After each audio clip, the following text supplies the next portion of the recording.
It's a work thing. My daughter protested, but my husband wouldn't listen. You should cancel that trip. My daughter was desperate. She is trying to persuade him to stop. We had plans to go out, just the three of us this weekend. I even turned down an invitation from my friends for this. It seemed like my husband felt a bit guilty after hearing our daughter's plea. But unfortunately, it looked like he wasn't going to cancel. Of course, I had rearranged my work schedule for this weekend, so I couldn't help but glare at my husband. How could a trip be so important that he couldn't cancel it even when our only daughter is begging him? Every weekend, it's either entertaining golf, working overtime on holidays, he's always going somewhere, and this weekend was supposed to be our time together. My husband looked at me as if to say, "You understand, right?" But I just couldn't understand, feeling my affection for him cooling off. I'm Emily Johnson, 38 years old. I am living with my husband, Kyle, and our daughter, Bella. We bought a condo near our workplace and had been living happily together.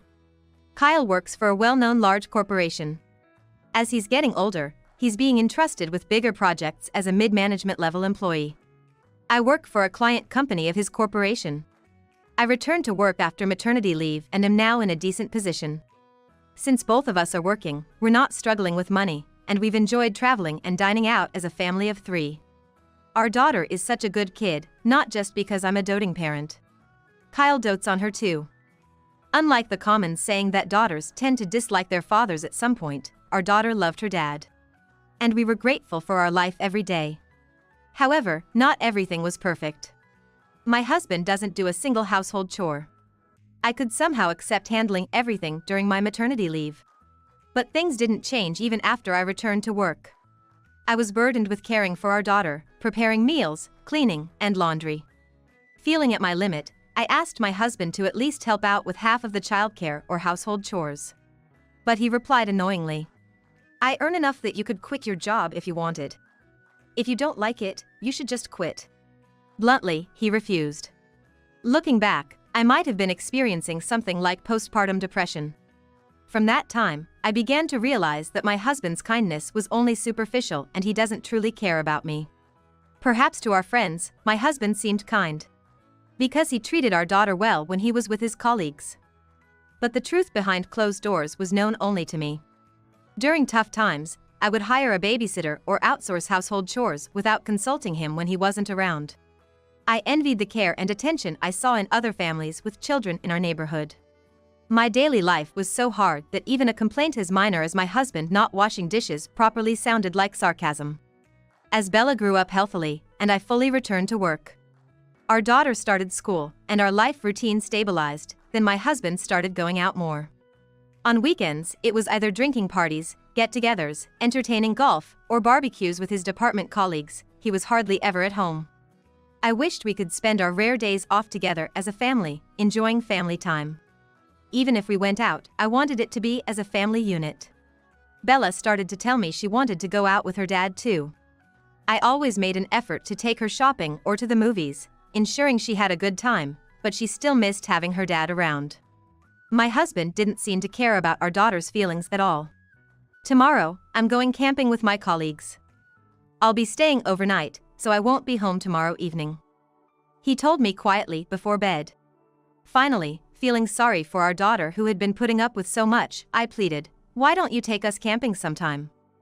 Bella has been saying she wants to go with you. I'm not good with bugs, so taking us camping is out of the question." Then, my husband's face turned sour. "The reason I'm going with my colleagues is that it's part of the job.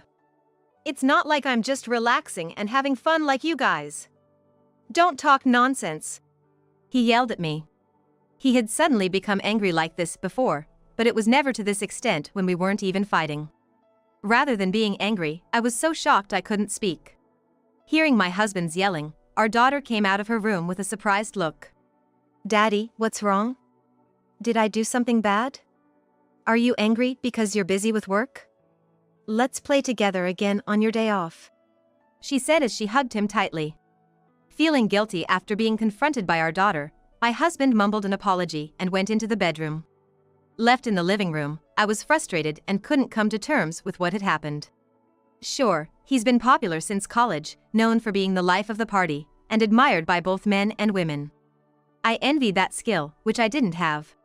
Thinking about it, it seemed unreasonable to be upset about that aspect of him. Considering how he was relied upon at work just like before, it wasn't surprising. Although I felt unsettled, I thought it was wrong as a wife to deny my husband's strengths and decided not to pursue it further.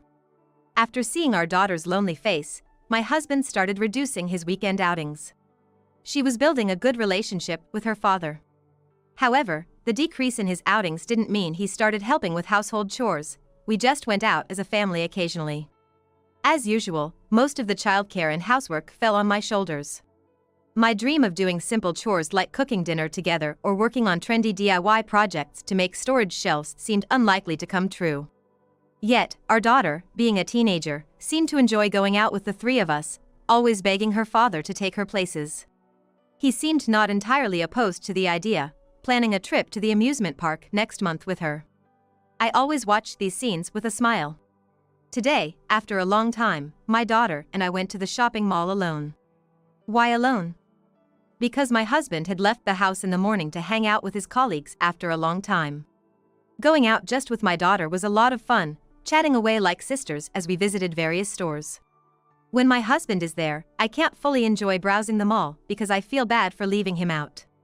It was when my daughter said, "Let's eat something delicious," and we were walking through the food court. I saw the profile of my husband, who I had seen off in the morning. As I chased after him, calling out, I noticed a young woman beside him. Seeing me frozen in shock, my daughter seemed to realize too. "Mom, is that?"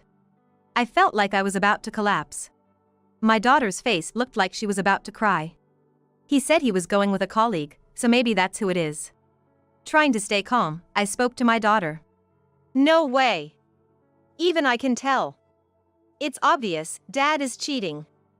Actually, I've been suspecting it for a while but didn't tell you. I was even more shocked by my daughter's words. I thought he was just hanging out with colleagues, but was it just my own obliviousness? Overwhelmed with disbelief, my daughter added. Actually, I've sometimes snooped on Dad's phone. You didn't suspect, so I pretended not to know, but I've seen messages that seemed like he was cheating. I was astonished and looked intently at my daughter. She knew but kept up appearances for my sake. I felt an immense sense of guilt, even though it wasn't my fault. Look, Mom. Now's our chance. We need to catch Dad in the act of cheating. We should gather evidence first. We can decide what to do afterward. Pulling my reluctant hand, we followed my husband. He was sitting at a travel agency counter with that woman.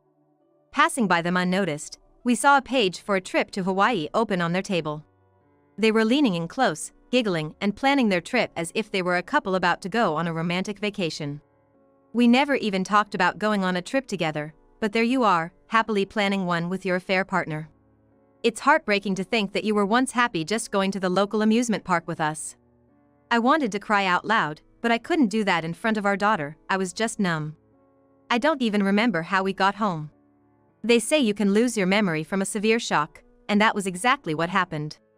The first thing that brought me back to reality was hearing our daughter's voice saying, "Dad said he suddenly has a drinking party, so he'll be home late. So we should go to bed first." Sorry. Half a month later. My husband casually mentioned, "I'll be going on a trip for a week starting tomorrow." When asked where, he said it was a company retreat. That so-called affair trip, I muttered in my heart.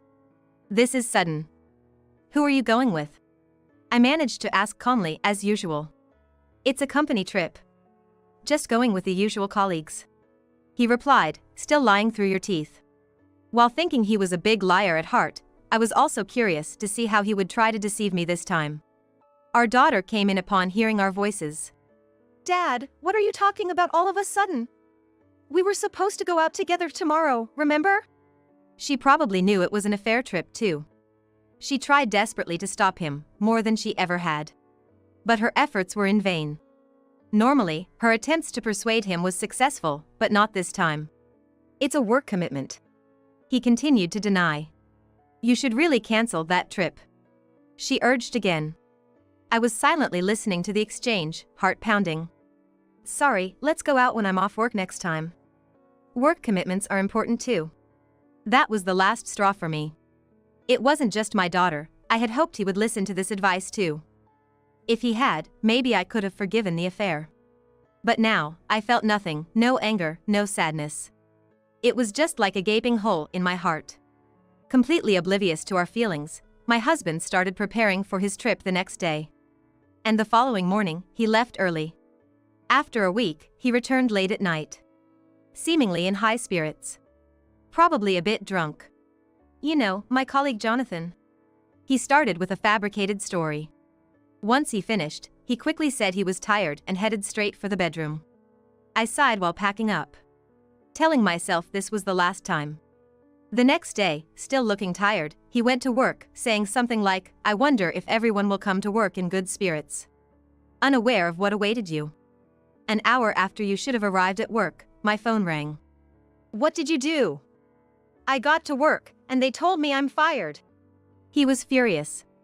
Surely after a harsh scolding by his boss. And also he should had cold looks from his subordinates. It was only natural, considering I had laid the groundwork while you were away on your trip. I don't know what you're talking about. I have to go to work now, so don't bother me. I cut off the call definitively after stating my piece. I presumed he knew I was playing dumb, but being harangued over the phone was just annoying. A few hours later, my husband stormed into my workplace, fuming. I was told I'm fired for going on a week-long affair trip without permission. What's this all about? Rewinding to half a month ago. Still reeling from the shock, my daughter said to me, "Mom, I'm on your side. I've even taken photos of all his affair messages, just in case they might come in handy." Apparently, she had seen him openly reading messages from his mistress when he thought no one was watching. She had taken pictures with her phone. She knew his password and had been unlocking his phone to monitor him while he was away. All without showing any signs of suspicion, always acting happy around him. I was amazed at how much she had grown without me noticing. I had always seen her as a little child who needed coddling, but she had been observantly watching out for me instead. On the other hand, all trust in my husband was gone. I had believed he was just the life of the party at work, but I had been deceived all along. The realization was too painful, and I felt too foolish to even cry. Fueled by anger, my daughter and I discussed and started moving towards divorce. I had to be strong, not just for myself but for my daughter. I could have hired a detective to follow my husband, but that would cost money, and we already had sufficient evidence. So first, I put the GPS in a discreet place on his bag. This is to confirm whether he was going straight home from work as he claimed. When dealing with my husband's company, I took the initiative, investigating him and his workplace. It was soon discovered that he was visiting hotels after work and dining at fancy bistros. And there were no company outings or trips like he claimed. My suspicions turned into convictions, and instead of wallowing in sadness, I focused on making him pay. My daughter and I held solid evidence together, and we had decided that if he cancelled the affair trip, we would let go of the evidence, but if he went, we would use it to destroy his life. That's why my daughter desperately advised him to cancel the trip, but my husband, oblivious, departed anyway. My daughter kept tabs on his phone, knowing all the hotels he would stay at in advance. I took time off work, gathered solid evidence of his affair trip in the first 3 days. I took numerous undeniable photos and went back home. On the 4th day, I went to his company with the evidence and spilled everything to his boss. The boss was shocked as he had been told by my husband that he needed a week off because my father had died, a complete lie. Feeling both embarrassed and pitiful for a husband who would tell such lies. It was frustrating beyond measure. Infuriated, his boss said, "This is unacceptable behavior for a man nearly 40. It's irresponsible towards both the family and the company," and promised to fire him upon his return. Unaware of this, my husband went to work as usual. He surely faced the wrath of his boss and the sneers of his subordinates, his reputation in ruins. My actions over the past 2 weeks were validated, and I felt a sense of triumph. As I was reveling in my thoughts, the phone rang again.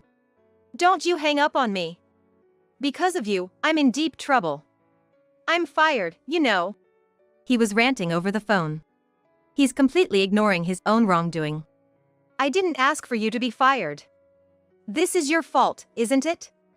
You've been cheating and fooling around. Don't blame me. And don't fake my parents' funeral. It's morbid. This isn't a child playing hooky." I couldn't hold back anymore. Years of pent-up frustration poured out. After venting my anger, I delivered the final blow. Go to her. I'll leave the house if you can wait a week. We're getting a divorce. I had finally said it. I had packed most of my belongings over that week. Okay. Calm down. There seems to be a misunderstanding. I'll wait at home. Let's talk. My seriousness got through, and it seems he realized he couldn't deceive me as usual. There's nothing to discuss, but I just wanted to clear things up. Can't be helped then. I'll be back around 7. I couldn't stand him lingering around my workplace forever, so I sent him home. As promised, I returned home after 7 with heavy steps. My already drunk husband with a flushed face was waiting. I didn't want my daughter to witness a traumatic scene, so she was staying with a friend. It seems all my husband could do while waiting for me was to drown his sorrows in alcohol. Realizing he hadn't even thought about sorting out his luggage from the trip, I felt sure he would never change. You really did it, destroying my life. He shouted as soon as he saw me. But it was his own doing. I felt like those words were spoken out loud. Suddenly, I was slapped twice in a row. For a moment, I didn't realize what had happened, but the stinging in my face made it clear. Out of fear, I grabbed a cushion and a book nearby and threw them at him. Stop! Calm down! Please! Just when I felt in danger of being hit again, a man burst through the front door. My father-in-law came in and stopped my husband.